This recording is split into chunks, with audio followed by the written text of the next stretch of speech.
चलिए तो मैं आ गया हूँ एक और भयानक केस के बारे में आपसे बात करने। ये केस कुछ इस प्रकार से है, आप सुनकर भी कांप सकते हो।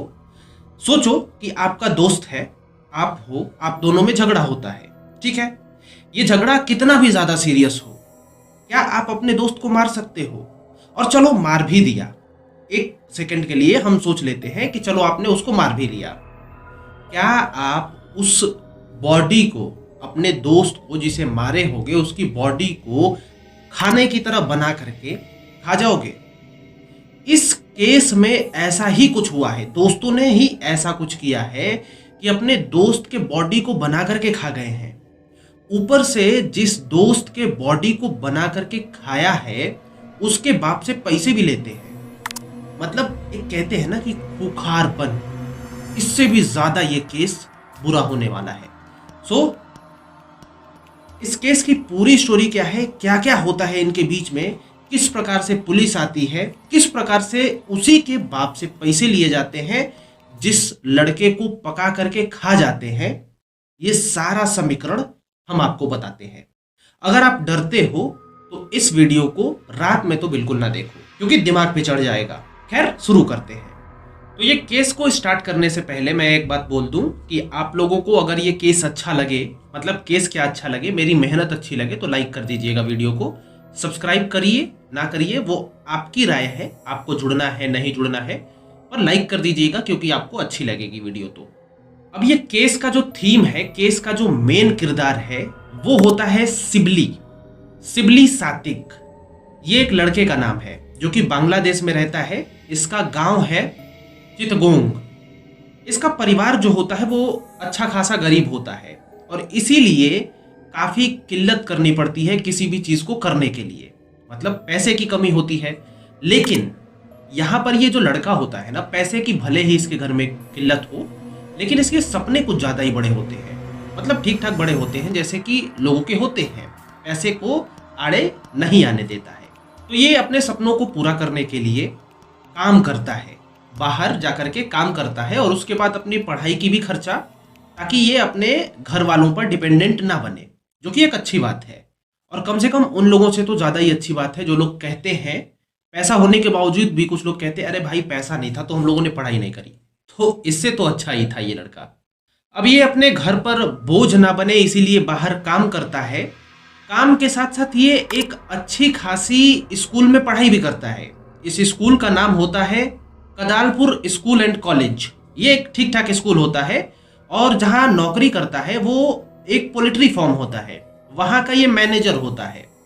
अब देखिए ये लड़का जो होता है पढ़ने में भी ठीक है, इसकी सोच भी ठीक है, ये आगे बढ़ना भी चाहता है और ये जो काम करता है ना पोल्ट्री फार्म में, वो भी बहुत ही अच्छा खासा करता है। मतलब मैनेजर बनने के योग्य होता है। एक कहते हैं ना कि सही बंदा, वो ये बंदा होता है। लेकिन इतना ईमानदार होता है कि इसकी ईमानदारी ही इसके लिए काल बन जाती है। अब ये पोल्ट्री फार्म में करता है अपना जॉब, मैनेजर की पोस्ट पे होता है। इसके नीचे कुछ 6 वर्कर्स काम करते हैं और ये सबको हैंडल करता है। तो इस लड़के को देखा जाए ओवरऑल तो बहुत अच्छा लड़का था, ऐसा कहा जा सकता है, क्योंकि पढ़ाई भी कर रहा है, घर पे बोझ भी नहीं बन रहा है, घर को भी चला रहा है, साथ ही साथ यहाँ पे नौकरी करके मैनेजर का पोस्ट भी हासिल किया हुआ है। तो लड़का ठीक है। देखिए शिबली जो था वो मैनेजर था, उसके नीचे 6 लोग काम करते थे पोल्ट्री फार्म में। तो होता है ना कि मैनेजर के साथ, जैसे देखो आप अगर प्राइवेट जॉब अगर करोगे तो वहां पे ये होता है ना कि मैनेजर के साथ थोड़ा बना के रखो भाई, काम कर देगा। तो ऐसे ही नीचे वाले, जो इसके नीचे वाले थे, जो वर्कर्स थे जिनको शिबली कंट्रोल करता था, वो लोग भी यही कुछ सोचते थे। लेकिन इन दोनों, मतलब 6 वर्कर्स और एक ये मैनेजर शिबली, इन दोनों में दोस्ती हो जाती है। इन सभी लोग दोस्त बन के रहते हैं। अब देखो कहीं ना कहीं उन लोगों को लगता है कि ये हमारा दोस्त मैनेजर है, ये है वो है, सोचते ही रहते हैं। लेकिन अभी दोस्ती चल रही होती है तो सब कुछ ठीक होता है। यहाँ पर क्या होता है कि जो इनके दोस्त होते हैं ना, जो काम करने वाले, वो थोड़ा लापरवाही काम में करने लगते हैं। कहते हैं, सोचते हैं कि चलो हमारा दोस्त ही तो है ना, मतलब अगर हम लोग कुछ नहीं भी करेंगे, कुछ इधर उधर भी हो जाता है, हमारा दोस्त मैनेजर है भाई, इसी कंपनी का है, सुधार देगा, ठीक है ना। तो अपना भी ऐसा ही माइंडसेट होता है, बहुत सारे लोगों का होता है कि चलो मैं तो इतने बड़े लोगों से मेरा परिचय है, कुछ इधर उधर हुआ तो क्या हुआ, हो जाएगा ना ठीक ठाक, यही होता है ना। तो ऐसा ही मानसिकता इन लोगों का था, इन वर्कर्स का था सिबली के लिए, क्योंकि सिबली और ये लोग दोस्त थे। यही बात सिबली को पसंद नहीं थी, क्योंकि सिबली ईमानदार था और सिबली अपने काम में परफेक्ट था। तो वो सोचता था कि मेरे दोस्त हैं और ऐसा ऐसा कर रहे हैं, ये तो बहुत बुरी बात है, मैं अपने ही काम में काम चोरी कर रहा हूँ। तरह तरह का सिबली के दिमाग में बात चलता था, क्योंकि वो वहाँ का मैनेजर था, तो सब कुछ ठीक ठाक करना उसकी जिम्मेदारी थी। और इसके दोस्त तो भाई मजे में चंगा। इसी वजह से सिबली और इनमें खटपट शुरू हो जाती है। सिबली क्या करता है कि पहले तो इन लोगों को प्यार से समझाता है कि भाई देखो मेरे दोस्त हो, दोस्त की तरह रहो, ठीक है हम लोग दोस्त हैं, साथ में हैं, पर अपना काम तो ठीक से कर लो भाई। अब एक ईमानदार आदमी ऐसा ही करेगा, ठीक है, जैसा कि सिबली करता है। सिबली अपने दोस्तों को प्यार से समझाता है, दोस्त समझते ही नहीं है। दोस्तों का तो ये था ना कि भाई तू मैनेजर है यार, तू तो संभाल लेगा। लेकिन सिबली अब प्यार से तो काम चलता नहीं, तो अब धीरे धीरे टोकना शुरू कर देता है, अरे यार ये करो, थोड़ा सा होता है ना कि क्रिटिसाइज करता है अपने नीचे के वर्कर्स को। वो तो एक मैनेजर के नाते करता था, लेकिन अब मैनेजर्स के नीचे वाले जो थे, जिनको क्रिटिसाइज किया जाता था, कि जैसे दोस्ती थे ना ये लोग, उन लोगों को लगता था हमारा दोस्त है, मैनेजर बन गया है और बहुत ज्यादा चौड़ में आ रहा है भाई, हमें ही सिखा रहा है, जबकि इसे तो हमारी साइड लेनी चाहिए। तो इन लोगों में ये सोच सोच करके ना अनबन चलने लगती है। अब धीरे धीरे मामला यहीं से खराब होने लगता है। सिबली का टोकना इनके दोस्तों के लिए बुरा लगने लगता है। देखिए जो वर्कर्स होते हैं ना, जो सिबली के दोस्त होते हैं, वर्कर होते हैं, इनका लड़ने का एक और मकसद होता है।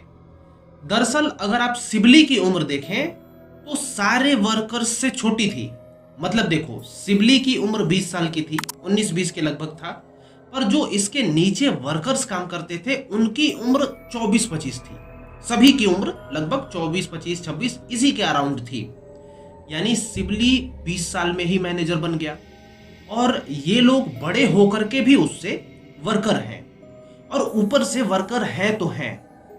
इन पे सिबली अब टोंट मारता था, ठीक है, और ये बर्दाश्त नहीं करते थे और सोचते थे कि भाई साहब ये हमारा पहले दोस्त था, ठीक है, अभी ये हमसे छोटा भी है, इतना छोटा है, इतने बड़े पोस्ट पे है और हमको ये सब ज्ञान दे रहा है, छोटा होकर के हमें डांट रहा है, हमें टोंट कस रहा है। तो ये सब बातें ना इन लोगों को बहुत भीतर ही भीतर खलने लगी, और खलते खलते एक दिन ऐसा हुआ, विवाद बढ़ता गया, ठीक है ना। अब सपोज करिए कि लगातार ये विवाद चल रहा है, ये लोग ठीक से काम नहीं कर रहे हैं, सिबली इनको टोंट मार देता है कि भाई ठीक से कर ले भाई, ये तो ऐसा है। तो ये सब बातें इन्हें बुरी लगने लगी, और एक दिन सिबली यानी मैनेजर पोल्ट्री फार्म का और वर्कर्स, सभी वर्कर्स में झगड़ा हो जाता है इसको लेकर के, और मारम पिटाई सब कुछ चल देता है इसमें, पोल्ट्री फार्म में ही, ठीक है। तो यहां तक मामला बढ़ता है। अब ये देखो इन लोगों में लड़ाई होती है, तो यहां पर मैनेजर को, मतलब मैनेजर तो था ही सिबली, लेकिन जो मालिक होता है ना पोल्ट्री फार्म का, इसको इस बात का खबर लग जाता है कि इस बात को लेकर के झगड़ा हुआ है हमारे भी पोल्ट्री फार्म में। मैनेजर के पास आता है मालिक, और वर्कर्स भी वहीं पे आते हैं, अपने में बात होती है। एक होता है ना कि चलो सुलझा देना मामला, कि आज से सब कुछ ठीक रहेगा, सब नॉर्मल नॉर्मल रहेगा, अब इतना बड़ी बात नहीं है, तो ऐसा ही करके सुलझा दिया जाता है।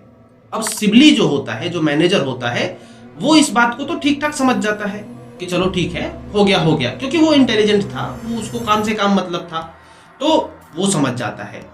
दिखाते तो वर्कर्स भी हैं कि वो भी लोग समझ गए हैं, ठीक है, लेकिन कहीं ना कहीं वर्कर्स के दिमाग में ये चलता है पहले ही वाली बात कि हम पे टोंट कसता है ये, और बहुत कुछ करता है, ठीक है ना।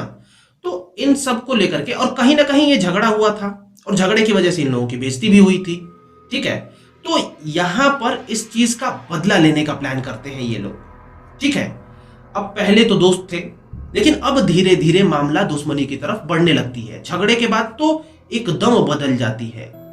वक्त बीतता है, सिबली यहां पर सब कुछ भूल जाता है, ठीक है, काफी वक्त बीत जाता है, सिबली भूल जाता है, कहता है चलो यार जो है, हमको तो काम से मतलब है। पर यहां पर वर्कर्स नहीं भूलते। उन्हीं में से एक वर्कर का नाम है उमोंगचिंग मारमा। ये उमोंगचिंग मारमा जो है वो अपने कुछ वर्कर्स दोस्त को लेकर के आता है एक दिन, ठीक है, सिबली के पास, जब सिबली काम कर रहा होता है, और अचानक अटैक उस पर कर देते हैं। अटैक करने के बाद सब कुछ, हाथ और पैर मुंह सब कुछ बांध देते हैं, इसको एक गाड़ी में फेंक देते हैं और गाड़ी लेकर के चल देते हैं। अब सिबली यहाँ पर हो चुका था किडनैप। अब सिबली कुछ कर नहीं सकता था, लेकिन मामला यहाँ से भी ऊपर जाता है। अभी इनका प्लान और होता है। ये तो नॉर्मल सा किडनैप है, अभी पकाने खाने वाला बात तो आगे आता है। तो आगे क्या होता है थोड़ा सा ध्यान से देखिए। अब देखो यहाँ पे सिबली को तो किडनैप कर लिया गया। अब घर से सिबली का नाता टूट जाता है। ये लोग कार में लेकर के चले जाते हैं। जो उमेंगचिंग है, उमेंगचिंग ये वही शख्स होता है जिससे पहली बार उस पोल्ट्री फॉर्म में सिबली से लड़ाई हुई होती है, मतलब विवाद हुआ होता है। तो वही शख्स ये सब षड्यंत्र रचता है और भी वर्कर्स के साथ आता है और लेकर के इसको किडनैप करके चला जाता है। अब बात और आगे बढ़ती है। कुछ समय बीतता है और कैसे भी करके जो सिबली है उसको किसी भी प्रकार से वहां पे फोन मिल जाता है। अब धीरे से चोरी चुपके क्या करते हैं, सिबली अपने घर पे फोन मिलाता है और अपनी माँ के यहाँ, जिसका नाम नाहिद अख्तर है, उसके यहाँ फोन करता है। फोन करने के बाद बताता है धीरे से कि देखो मैं तो यहाँ पे किडनैप हो चुका हूँ, मेरे साथ बहुत दिक्कत हो रहा है, बहुत मार पिटाई की जा रही है और मेरे को अब देख लो, जो भी है ना, मैं बच पाऊंगा नहीं बच पाऊंगा जो भी है। लेकिन इतने में सिबली को फोन से बात करते हुए किडनैपर्स देख लेते हैं। अब तुरंत फोन लेकर के काट देते हैं। इतना मैसेज तो इसके घर पे चला गया। अब घर वाले हो गए परेशान, क्योंकि कुछ समय तक तो कांटेक्ट ही नहीं रहता सिबली से, तो उन लोगों को लगता है कि कुछ काम में बिजी है। लेकिन अब सिबली ही फोन करके बताता है कि मेरा तो किडनैप हो गया है और मेरे साथ ये सब हो रहा है। घर वाले परेशान, खोजने लगे इधर उधर, कहाँ खबर करें, कहाँ क्या करें। अभी ज़्यादा समय नहीं देते किडनैपर्स, क्योंकि अगर ज़्यादा समय देते तो ये लोग पुलिस में चले जाते, ठीक है। तो किडनैपर्स क्या करते हैं, तुरंत कुछ ही समय बाद दूसरा कॉल करते हैं इसके घर पे और कहते हैं कि देखो भाई, अब तो हम लोगों ने किडनैप कर लिया है इसको, अगर ये सही सलामत चाहिए है आपको तो टका, देखो जैसे हम लोगों के यहाँ रुपया चलता है वैसे ही बांग्लादेश में टका चलता है। तो कहते हैं, क्योंकि ये बांग्लादेश का केस है ना, तो कहते हैं कि हमें 15 लाख टका दे दो तो हम तुम्हारे लड़के को लौटा देंगे। अब ये बात सुनते ही पूरा परिवार शॉक्ड हो जाता है कि भाई 15 लाख टका हमें लौटाना है। फिर इतना ही कह के उधर से फोन काट दिया जाता है कुछ समय दे करके। अब देखो यहाँ पर 15 लाख टके बात हुई थी और परिवार तो एक आम सा परिवार था, आम से भी गरीब परिवार था। अभी तो उसका लड़का जाके पोल्ट्री फॉर्म में काम करता था और उसके बाद खर्चा भी घर का चलाता था, अपना भी चलाता था। तो परिवार आम से भी गरीब था। अब वो करे तो करे क्या, पैसे जोड़ने में बेचारे जुट जाते हैं। सिबली के घर वाले या रिश्तेदार जो भी होता है, पैसे जुटाने में, पैसे मांगने में, क्योंकि अब कर भी क्या सकते थे। और साथ ही साथ इनके परिवार को ये भी धमकी मिली थी कि तुम्हें पुलिस में नहीं कहना है, अगर पुलिस को ये बात पता चली तो फिर सिबली यहाँ से गया, समझ रहे हो ना। तो इतना सब धमकी वमकी दे दिया होता है। अब ये लोग, बहुत समय बीत जाता है, पैसे तो जोड़ ही नहीं पाते, कहाँ से जोड़ेगा एक गरीब आदमी। 31 अगस्त 2023 फिर से 3 दिन बाद फोन आता है सिबली के घर में उसी नंबर से। फिर बात होती है सिबली के पिताजी से। अब वो कहते हैं कि भाई देखो, हमारे यहाँ कुछ भी हम कर रहे हैं, पैसे ही नहीं जुट पा रहे इतने, मैं करूं तो करूं क्या, सबसे मांग के देख लिया, इधर उधर सब कुछ अभी भी प्रोसेस में ही है, जुट ही नहीं पा रहा है, कृपया करके देखो कम करो। अब देखो, क्योंकि जो किडनैप करने वाले थे वो भी वर्कर्स में ही थे, तो वो लोग सिबली के घर की स्थिति जानते थे, क्योंकि पहले दोस्त रह चुके थे। अब उनको भी लगता है कहीं ना कहीं कि हाँ, नहीं हो पाएगा इन लोगों से इतना ज़्यादा पैसा, 15 लाख टका। तो ये लोग कैसे भी करके धीरे धीरे कम करते हैं, लेकिन इसके पिताजी जो है सिबली के, वो और कम करते रहते हैं। कैसे भी करके 2 लाख टका पर बात आकर के रुकती है। अब किडनैपर्स का कहना होता है कि 2 लाख टका दो और फिर इसको लेकर जाओ, वरना अब इससे कम नहीं होगा, ठीक है ना। अब फिर वही बात, क्योंकि गरीब परिवार है, 2 लाख टका भी बहुत ज़्यादा था इन लोगों के लिए, लेकिन कैसे भी करके लड़के को तो लाना ही था। तो अब ये लोग कहते हैं कि ठीक है भाई, कुछ दिन और हम लोगों को टाइम दो, ठीक है, ताकि हम लोग जोड़ पाए पैसे और उसके बाद हम लोग तुमको दे दें, हम लोग इन्फॉर्म नहीं कर रहे पुलिस को। अब यहाँ पे फोन कटता है और ठीक ठाक चलता रहता है। ये लोग जोड़ने में पैसे लग जाते हैं 2 लाख टका। अब देखिए यहाँ पे सिबली के जो माता पिता होते हैं, जो रिश्तेदार होते हैं, वो दर दर जा करके जो भी करके, ठीक है, जो भी हो सके वो करके हाथ फैला करके 4 सितंबर को 2 लाख रुपए का इंतजाम कर लेते हैं। अब देखो 3-4 दिन का फासला ऐसे भी हो गया था, तो पैसे का इंतजाम होता है 2 लाख टका। इंतजाम हो जाने के बाद उसके पिता उसी नंबर से फिर से कांटेक्ट करते हैं किडनैपर्स को कि अब हमारे पास पैसे हो चुके हैं, बताओ कि हम कहाँ पे आएं, पैसे दें और अपने बेटे को वापस लेकर के आएं। किडनैपर्स उन्हें एक जगह पे बुलाते हैं।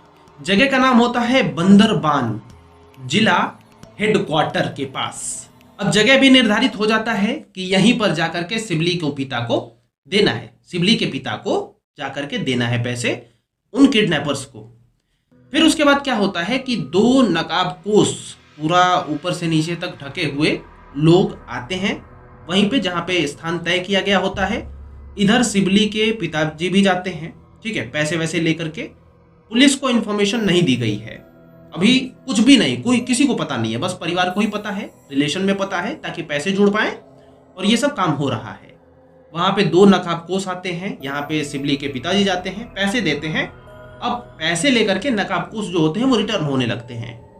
तभी सिबली के पिताजी कहते हैं कि अरे भाई रुको, जो हम लोगों में डील हुई थी कि मैं तुम लोगों को पैसे दूंगा, तुम लोग लड़के को वापस दे दोगे। तो नकाबपोश बोलते हैं कि ठीक है, चिंता मत करो, तुम वापस घर पे चले जाओ, तुम्हारे जाने से पहले ही तुम्हारा लड़का तुम्हारे घर पे होगा, ठीक है, ऐसा कहते हैं। तो सिबली के पिताजी को लगता है कि ठीक है, इतना तो हम लोगों ने कर ही लिया, अब थोड़ा सा और भरोसा कर लेते हैं, क्योंकि ऑप्शन तो था नहीं, पुलिस को पता नहीं था, कोई बैकअप प्लान था नहीं सिबली के पिताजी के पास। तो उस पर भी एग्री करते हैं। नकाबपोश पैसे लेके निकल जाते हैं, ये घर पे आ जाते हैं। अब जब सिबली के पिताजी जो हैं वो घर पे आते हैं, देखते हैं कि उनका लड़का तो आया ही नहीं, और उधर किडनैपर्स क्या बोले होते हैं कि तुम जाओ, तुमसे पैसे पहले तो तुम्हारा लड़का ही पहुंच जाएगा। तो वो सोचते हैं कि कुछ रास्ते में प्रॉब्लम होगी या फिर वो लोग लौटाने में देर कर रहे होंगे, तो थोड़ा देर वेट करते हैं। वेट करते करते काफ़ी लंबा समय हो जाता है, तो वो सोचते हैं कि चलो अब किडनैपर्स से फ़ोन पे हम लोग बात करते हैं कि अभी तक लौटाया क्यों नहीं, क्योंकि ये पैसे तो दे चुके थे। अब यहाँ पर क्या होता है कि किडनैपर्स से संपर्क ही नहीं होता है। यहाँ पे ये सोचते हैं कि अब आएगा अब आएगा, ऐसे ही करते करते 3 दिन बीत जाते हैं। अब कहीं ना कहीं परिवार को लगने लगता है कि देखो कांटेक्ट तो उनसे हो नहीं पा रहा, लड़का आएगा कि नहीं आएगा कुछ कहा ही नहीं जा सकता। तो हम लोग क्या करते हैं, अब पुलिस के पास चलते हैं। हारा क्या करता है, जाता है पुलिस के ही पास, वही वाला हाल था। अब ये लोग सब कुछ करके देख चुके थे, कांटेक्ट तो टूट ही चुका था, कुछ रिस्पॉन्स ही नहीं किसी की तरफ से, किडनैपर्स की तरफ से, लड़के का भी फोन नहीं। तो ये लोग चले जाते हैं 7 सितंबर को राउजन पुलिस स्टेशन में कंप्लेन कर रहे हैं। वहां पे जाकर के इसके पिता और भी बाकी लोग जाकर के कंप्लेन लिखवाते हैं। जब कंप्लेन सुनते हैं पुलिस वाले तो बोलते हैं कि भाई इतने दिन से आप क्या कर रहे थे। तो इनके पिता का कहना होता है कि देखिए हमें धमकी दी गई थी किडनैपर्स की तरफ से कि अगर आप लोगों ने बताया तो अच्छा नहीं होगा, मार दिया जाएगा। तो इन्होंने कहा कि फिर अभी क्यों बता रहे हो।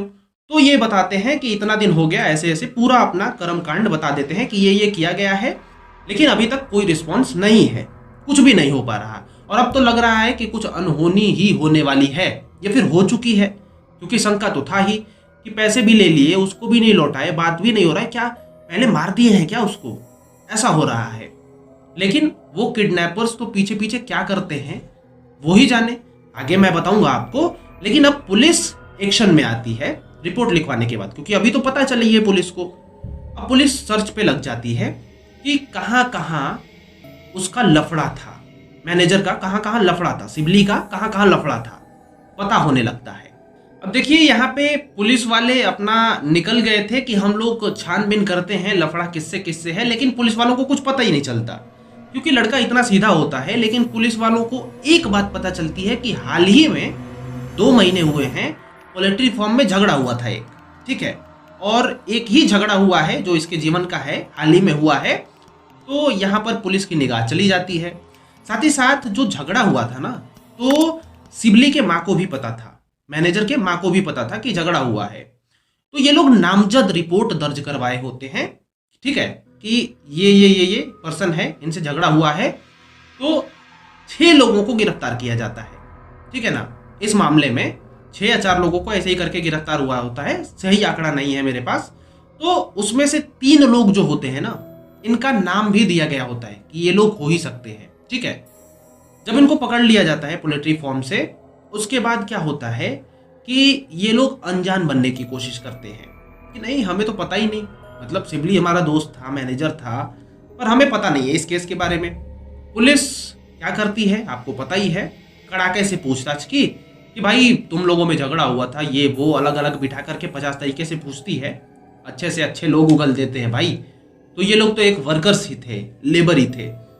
धीरे धीरे करके ये लोग टूट गए, और टूटने के बाद क्या होता है, सब कुछ कर्मकांड सामने निकल करके आया।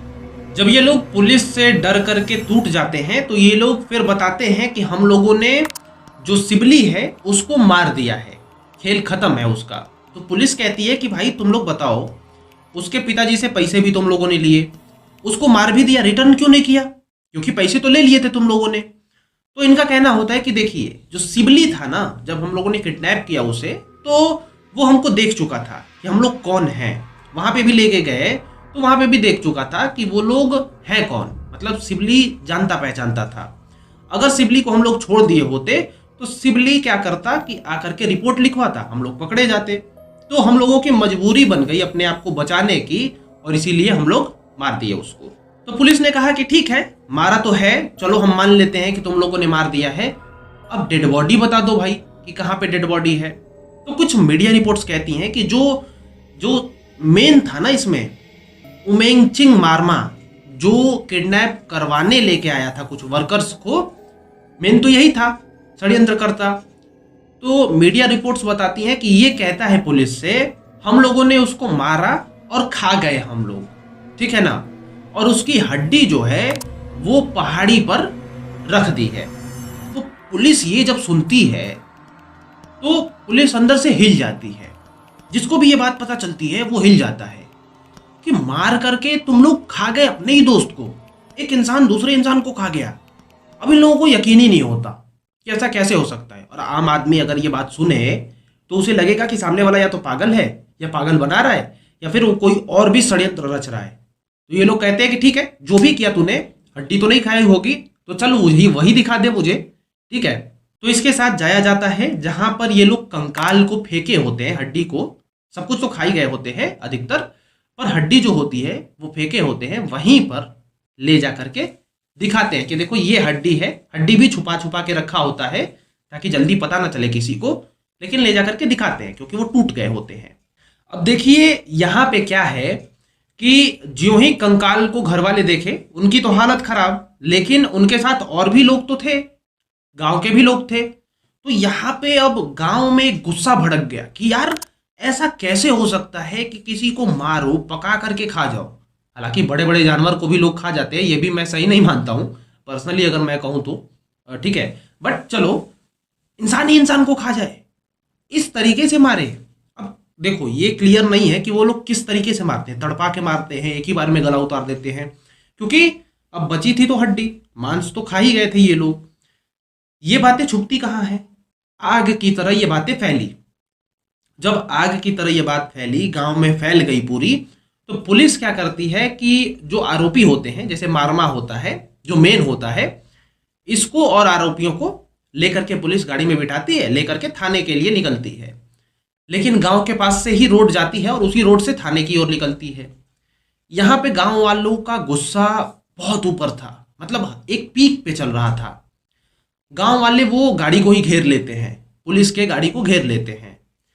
अब सबसे पहले जो मेन था, क्योंकि सबको पता ही चल गया था कि मेन कौन है, वो मारमा को निकालते हैं गांव वाले, और भी लोगों को निकालते हैं, लेकिन क्योंकि पुलिस भी उनके साथ होती है तो थोड़ा सा तो होगा ना डर, लेकिन फिर भी गुस्सा इतना ज्यादा कि उसको निकालते हैं बाहर, इतना मारते हैं वहीं पे, इस हद तक मारते हैं कि वो वहीं पे मर जाता है, ठीक है। और भी लोगों को मारने लगते हैं, इसमें 2-3 पुलिस वाले जो होते हैं वो घायल हो जाते हैं, लेकिन क्योंकि पुलिस अब आंसू गैस के गोले चलाने लगती है, जिसकी वजह से भीड़ तितर बितर हो जाती है और पुलिस लेकर के उन लोगों को भाग जाती है। लेकिन मेन जो था उसको गांव वाले पटक पटक के मार मार के वहीं उसी समय उसी क्षण गाड़ी में से निकालते हुए ही मार जाते हैं। बाकी जो और आरोपी थे इनके खिलाफ कार्रवाई शुरू हो जाती है और इनको दंड दिया जाता है। अब थोड़ी सी अपनी राय भी मैं इसमें बता दूं कि अगर आप सोच रहे होगे कि मार दिया अच्छा किया या नहीं किया, उनको तो कुछ लोग होते हैं ना ऐसा कि अरे अब वो लोग तो जो कर लिए थे अब तो कानून के हिसाब से करना चाहिए था। देखो कानून कानून होता है और पर्सनल लोगों का इमोशंस अलग होता है। और ठीक ही किया मार दिया तो, मेरे हिसाब से तो यही है। कानून को देखते बहुत समय लगता, कानून पता नहीं उम्र कैद देता, फांसी देता क्या नहीं देता, क्या होता उसके साथ। इस इंसानियत को भी जो पका करके खा गया तो उसको मार दिया गया, कोई बड़ा गुनाह नहीं है। ठीक है, मैं गांधी जी तो नहीं हूं, ऐसा मैं कह सकता हूं। ठीक है, तो चलो कोई बात नहीं, पॉलिटिक्स में नहीं जाते। हालांकि मेरा ओपिनियन है सही किया। आप लोग बताओ कि क्या किया, सही किया नहीं किया। और हाँ, जुड़े रहिए हमारे साथ। अगर अब तक देख रहे हैं, सब्सक्राइब दिस चैनल। हम लोग बात करते रहेंगे ऐसे टॉपिक्स पे। चलिए सब्सक्राइब करिए और मिलते हैं। राम राम।